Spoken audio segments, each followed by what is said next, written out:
चालाक बूढ़ी औरत की कहानी। बहुत साल पहले की बात है। एक बूढ़ी औरत ऐसे राज्य में रहती थी जिसकी रानी बहुत सुंदर थी।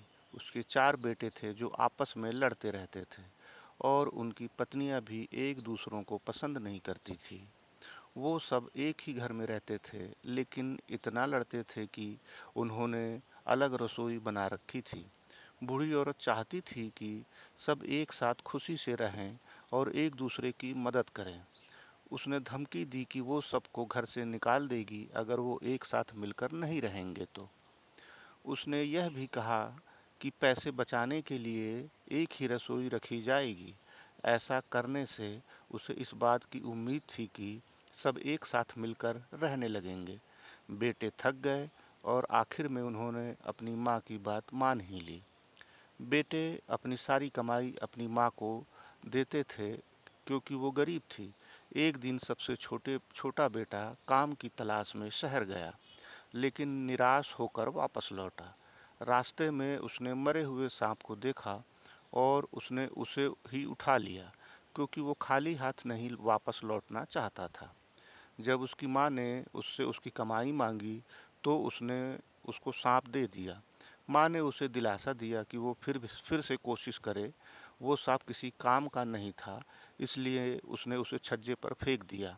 उसी दिन राज्य की रानी एक सुंदर से तालाब में नहाने गई।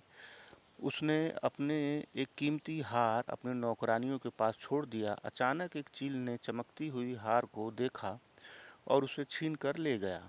नौकरानियों ने चिल्लाया, लेकिन कोई मदद करने नहीं आया। रानी इतनी उदास हो गई कि उसने ऐलान किया कि जिसने भी उस हार को ढूंढा उसे बड़ा इनाम मिलेगा। उड़ती हुई चील ने बुढ़िया के छज्जे पर सांप देखा और उसे समझ में आया कि सांप को तो खाया जा सकता है, लेकिन वो हार किसी काम का नहीं है। उसने हार को छोड़ दिया और सांप को ले गई।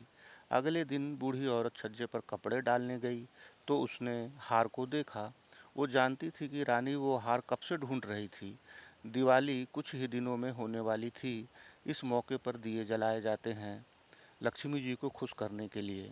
बूढ़ी औरत रानी के महल गई और चौकीदार से पूछा कि क्या वो रानी से मिल सकती है। रानी ने हार को देखा तो बहुत खुश हो गई और उसने वादा किया कि वो बूढ़ी औरत को बड़ी रकम देगी। बूढ़ी औरत ने मना कर दिया और बोली, मैं गरीब हूँ, इतनी बड़ी रकम मैं संभाल नहीं सकती।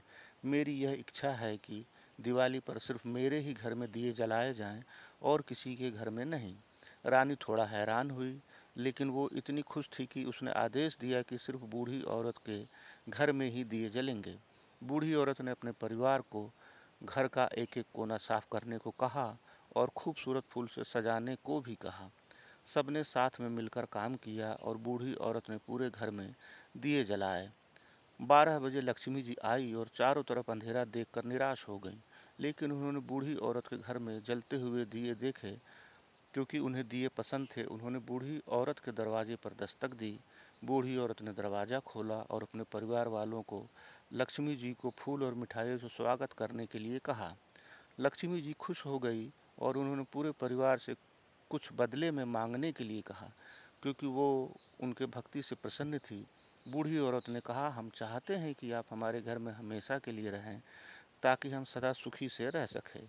लक्ष्मी जी सोचकर बोली, मैं रहने को तो तैयार हूँ, लेकिन आप सबको एक साथ मिलकर रहना होगा, लड़ना नहीं है। अगर किसी ने भी मेरी बात नहीं मानी तो मैं यह घर छोड़कर चली जाऊंगी।